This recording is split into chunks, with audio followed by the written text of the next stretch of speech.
Last week, I set myself the goal to spend more time working in the library again, and that's exactly what I did this week. I still have to find a way to do more of my work on the go, but for now, a few hours a week works very well for me. And once again, I read a big chunk of this week's chapter here as well. This one starts very God-heavy again, if I'm being honest, but once again, there are important lessons behind it, such as the subconscious misconception of work isn't allowed to be fun, otherwise it's not work. According to the book, this is a big reason why someone might not feel confident that they would make enough money as an artist. Unfortunately, it's actually something that's very much part of my own toxic behavior patterns as well, even though I'm aware of it and I hate it. My brain still thinks if I had fun, it wasn't work, and if I'm not basically burned out at the end of the day, I didn't work hard, and that also means that I didn't achieve anything. And that, my dear friend, is fucked up. Like, I know it doesn't make sense, but it doesn't change the fact that my brain is telling me that, so that's for sure something I want to work on. For most people, these thought patterns are something they learned very early in life, and it's just part of their core beliefs, unfortunately. So they might not even have questioned them before, and that's where we should start tackling these unhealthy beliefs. But I personally don't like thinking about what would a loving God think of my artistic goals, like the book suggests, but rather I think about what does a healthy adult me think of this. Because adult me is not child me who has learned all these wrong, toxic things in childhood. She's the one who made her own experiences and has her own thoughts, mostly unrelated to what her circumstances in childhood taught her. This part of the chapter actually also reminds me of something I've read somewhere else about people who grew up in poor families. People who never had much money sometimes struggle with growing out of it, even if they might have the opportunity to do so. They settle for smaller salaries because it's actually a new concept to have more money than minimum wage. It's obviously a way more complex topic than that, but I think it also applies to one's creativity. If people in your early life always belittle your art because it's just children's fun and you'll grow out of it and get a real job simply because they didn't know how one could turn creative works into money, that's something that sticks with you. So you also settle for way lower rates than you deserve maybe because it already feels like so much that anyone would even pay any money for your quote-unquote silly child doodles. Even though you're now an adult with a lot of skills and experience under your belt. At least that's what I think about this part. The next part of the chapter talks about luxuries, which is a phrasing I don't really like because what the author describes is something like a small treat or even the most basic self-care. In the true sense of the word, like that you take care of yourself. The author describes the luxury as very subjective and not financially expensive. She gives examples like a plant on the table, a nice smelling candle, and her biggest example is taking time, which is the thing I want to call a luxury the least out of all the examples, because luxury is something you don't need to survive. But if you spend all your time working and don't spend time with friends, relaxing, or even doing stuff like playing video games, it can easily lead to depression, which then can be deadly in the worst case. So calling it luxury is wrong in my opinion, but the way she talks about it and says how important it is actually fits my own view of these things. And now let's see how the exercises of this chapter help with these lessons.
So, I just finished going through my mountain of outfits.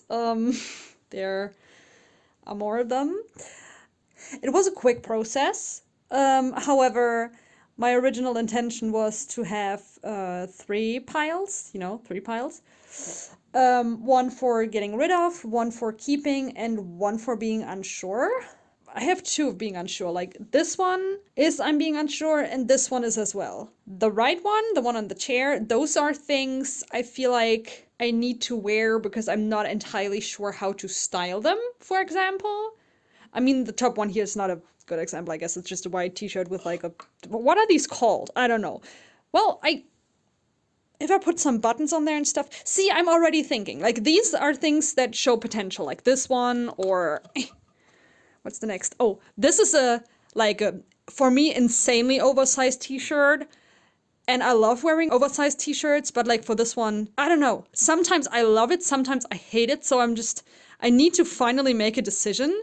But to make this decision, I'm gonna wear it one more time. Like that's the kind of stuff that's on here. These things,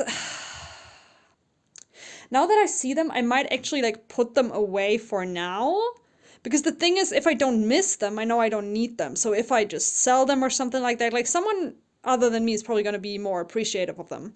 And here we have the stuff, these 2 things I'm gonna keep.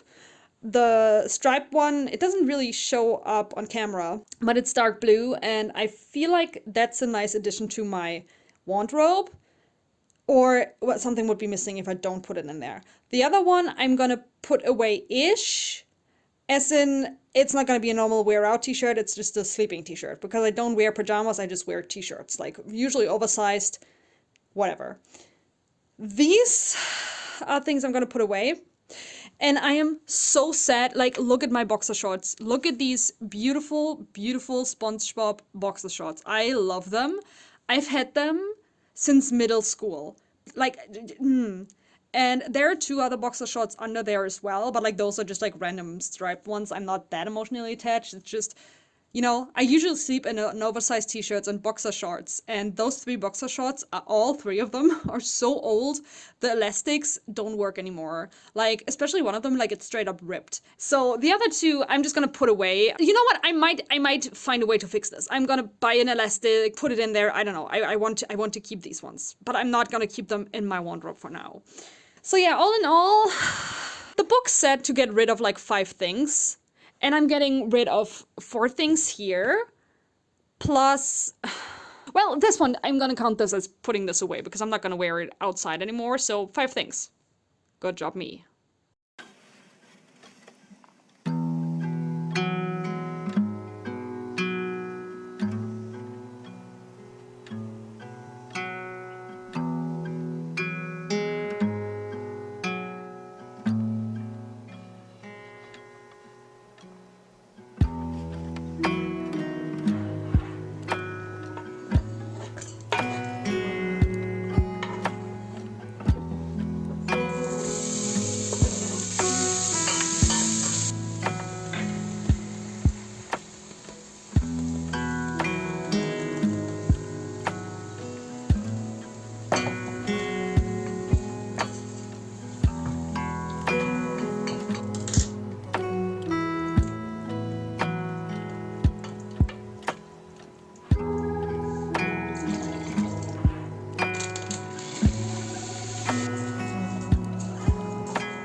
I was scared of losing my support system after graduating, and it has for sure changed. But now that things have calmed down a little for the most part, I'm slowly starting to properly nurture my relationships again. This exercise played a role in that too. However, postcards aren't really my thing to send randomly. I did send one lately for a friend's birthday though, but that was unrelated to the exercise, for which I decided to schedule catch-up dates instead. One of those catch-ups was what inspired me to do this illustration. I had the idea for cafe-themed sketches while being in a cafe with a friend, but while going through the photos I took as references, I realized that I didn't want to focus on just that one cafe date with one friend. But instead, I chose pictures of what is probably my go-to cafe. I like to try many different things, and that includes trying different restaurants and cafes, but this one is the one I've been to the most, I think. And I love their egg drop sandwiches. Oh my god. I avoid eating animal products mostly, but this is one of those things I just have to have every once in a while. And since I love this entire cafe so much, I had photos of meals and drinks I had from various days with various friends of mine. So that's how this turned into a page dedicated to this particular cafe. Just going through the photos reminded me of the specific days I took them and the various friends I was with, which made me very happy while drawing. I just love my friends so much, and just thinking about them makes me so very happy. But now to the exercise itself. Like I said, I changed this one to reaching out to multiple of my friends for catch-ups, and I'm in the process of finding time for those with all of them. As of writing this, I could already spend time with some of them, and I always forget just how energizing it is to spend time with my friends. With some of them I scheduled Discord sessions to chat and watch anime together, for example, so we didn't even talk about the things that were stressing me out, but afterwards I felt so relieved and relaxed. I can't even describe or name what it is, but just chatting and talking was so relaxing and made me happy, and it really re-energized me. I had so much more motivation to do things afterwards, like right afterwards, even though right before hanging out, all I wanted to do was crawl into bed and tune out the world for a while. Also, talking about some of my struggles with other friends helped me set those struggles into perspective, and suddenly they didn't feel so daunting anymore. And for some of the catch-ups, I also got work done quote-unquote on the side, and that also was way easier than it would have been if I would have been alone. I should really schedule more co-working sessions, not gonna lie. Overall, it was so valuable to have these experiences again, because it's easy to slip back into the mindset of being fine with not spending that much time with friends, because you're busy or you get your social interactions at work or something like that. And it should be obvious, but spending time with your friends who know you and understand you and are your comfort, it feels so different and has such a big impact on your quality of life. So, I don't know, usually these videos are more of a, this is what it's like for me, and maybe you want to pick some things up for yourself, but honestly, for this one, I want to encourage you to reach out to at least one of your close friends and schedule an in-person meetup if you can. Otherwise, a phone call or a Discord session, but find a way to spend uninterrupted time with your comfort people. I can't overstate how important those things are.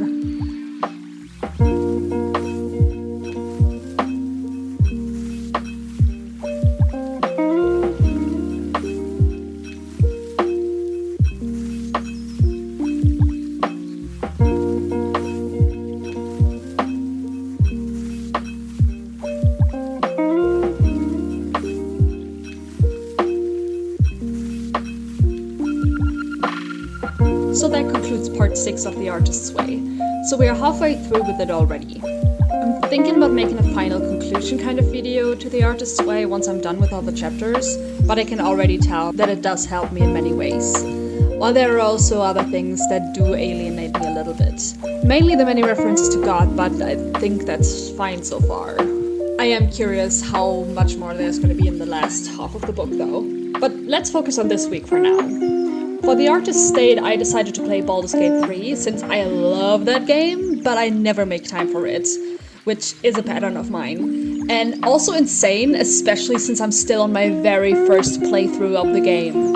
It's insane. If you don't know the game, it's such a huge game, and it has such a high replay value, and it's like, usually like I get addicted to the game, but I just don't make time for it. So yeah, that's why I decided to, treat myself to a session for the Artist Date this week.